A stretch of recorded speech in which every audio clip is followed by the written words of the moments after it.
So the year is 1997. Titanic dominates the box office.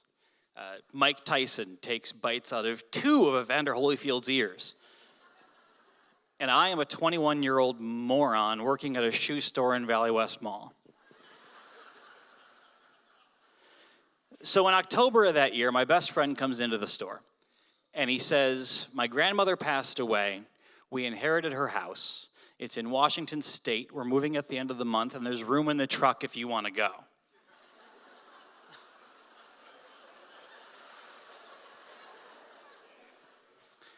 I've got $400 to my name. I have no marketable skills. And I have been further away from this spot than Chicago once in my life. I quit my job that day. 2 weeks later, we are headed west in a 17-foot U-Haul where I've very helpfully packed like 6 boxes of books and 1 bag of clothes. I don't know. Our plan is to get to Mount Vernon, Washington, which is about 50 miles north of Seattle. There, we unload the truck, set up the house, find jobs, get me an apartment. About a month later, his wife, who's currently defending her master's thesis at ISU, is going to join us. That's not what we did. We were 2 20-something-year-old males completely devoid of adult supervision. By the time his wife arrived, we had unpacked the couch, the television, and the computer. My friend had found a job, but I was both unemployed and still living in their back room. This is not a recipe for marital bliss. So not wanting to really be the reason my friends got divorced, I turned to the one place that has all the answers. I went to the internet. But it's 97, so I really just hung out in chat rooms. But that was where I met Michelle, a 27-year-old Hooters waitress in Edmonton, Alberta, who suggested I come visit her and her husband for a while.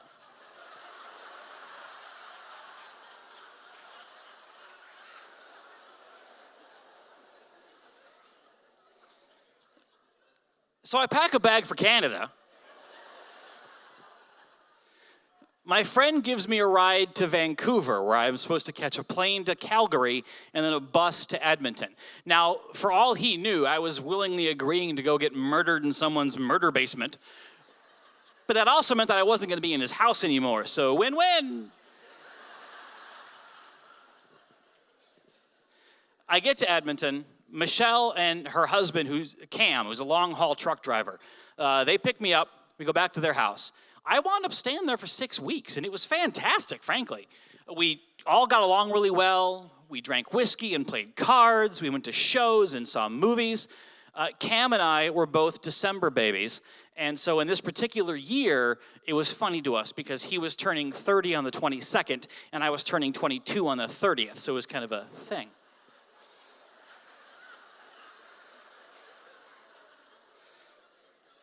So twice a year, Cam's trucking company would send him to this little fishing village called Inuvik.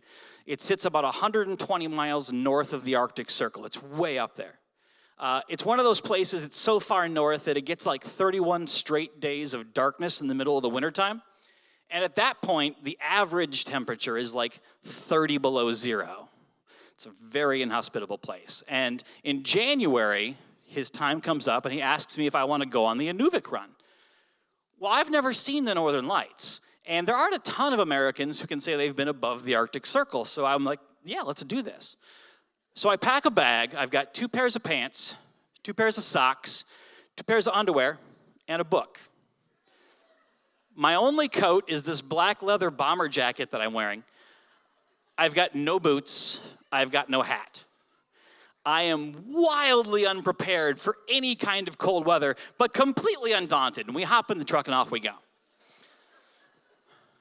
It is a 45-hour drive from Edmonton to Inuvik. It involves taking a ferry and driving on 2 ice roads. And man, that was a good time. We shared jokes, we listened to music, we swapped stories. That ride could have been twice as long and we would have still had fun. We get to Inuvik. We drop off his load. We spend the rest of the day, walking around in the darkness, staring at the northern lights and drinking beer and just being guys. So eventually it comes time to get out of Dodge. We stop at this little gas station, this little truck stop right outside of the town. And he gasses up the truck while I go in to use the bathroom and get a candy bar. I come back out, the truck's running, he's ready to go. I go up, I grab the handle, and the door's locked. I knock on the door and nothing. I climb up on the first step and I knock on the window, and Cam's just sitting there. And after a minute, he kind of turns to me. He puts the window down a couple inches and he says, "Let this be a lesson to you." And he puts the truck into gear. I jump off and this thing pulls away, and I think this is a joke. He's gonna stop, I'm gonna get in, we're gonna share a laugh, we'll go home. But the truck keeps going, and it crests over this hill, and he's just gone.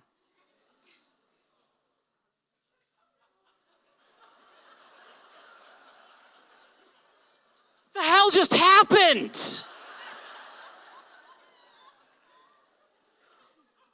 I stare at this road where this truck just disappeared, and I start to take in what I'm faced with. I am now 2,000 miles away from anybody who knows me. I've got a handful of Canadian coin. I have no credit cards, and it's 1998, so I have no cell phone. I am alone. And as I stand there, the snow starts to fall, and I become acutely aware of how cold it is. And I go to zip up my jacket, and the zipper breaks off in my hand.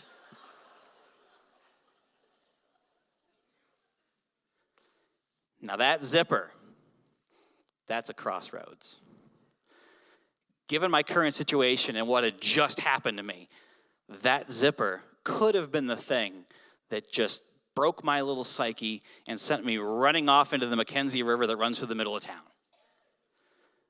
But instead, the minute that zipper broke, everything else just seemed to snap into place with it. And I looked at the gas station, and I looked at the road, and I looked at that stupid piece of metal in my hand, and I laughed. And I looked up at the northern lights, and I felt that snow on my cheeks. And I remember very clearly just saying to no one in particular, "Well, it's not going to kill me." The truck stop was one of those that catered to long-haul truckers. So it was open 24 hours a day. There were showers, there were cots, there was cheap gas station food. I knew that I was going to be warm. I was going to be somewhere inside. Ultimately, I didn't know how long I was going to be in Inuvik, but I knew I was going to survive it. All I had to do was wait for another truck. Well, that wait wound up taking about 6 hours. But that guy was headed north.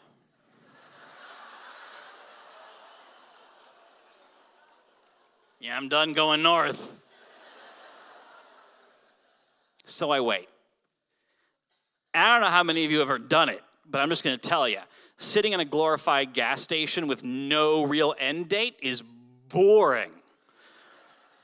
The place had TVs, and I got addicted to Canadian soap operas, but they were on a daily loop, so I'm watching the same 4 and 5 over and over and over again. The place had books for sale, but the proprietor didn't like me reading them without buying them, so I would just sneak them when he went to the bathroom. Finally, 3 days later, a logging truck pulls in for gas. And the truck driver sees this clearly bedraggled idiot who looks like he's been eating truck stop jerky for 3 days, because I had been. He takes pity on me and offers me a ride south. Closest he can get me is Whitehorse. It's a 32-hour drive with a total stranger in almost total silence, sleeping upright in this passenger seat. From there, I cobble together rides to Calgary, where I'm able to contact my mom, who buys me a plane ticket back to Vancouver, where I get a bus ride back across the border to Mount Vernon. All of that took another 3 days. Once I got back to Mount Vernon, I was able to get back online and reconnect with the waitress, who it turns out had no idea what was happening when her husband came in the door alone.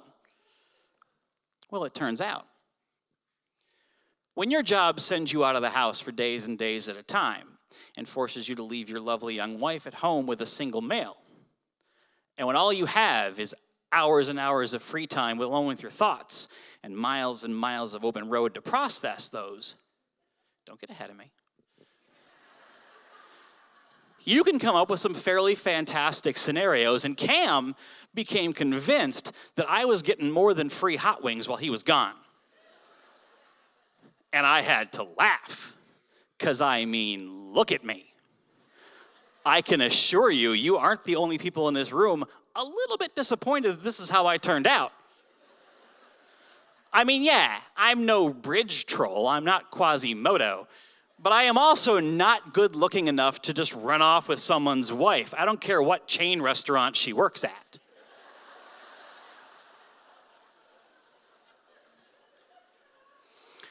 So that was all 22 years ago now. I like to think I'm smarter, but who the hell knows? But Inuvik supplied me with a level of perspective that has served me very well in my life. Even now, as time comes where the stresses of life just build up and it feels like things are just never going to relent, even then, once in a while, I'll close my eyes, I'll turn my head to the roof, and I'll feel that snow, and I'll take a deep breath, and I'll open my eyes, and I'll say, you know what? It's not going to kill me. Thank you.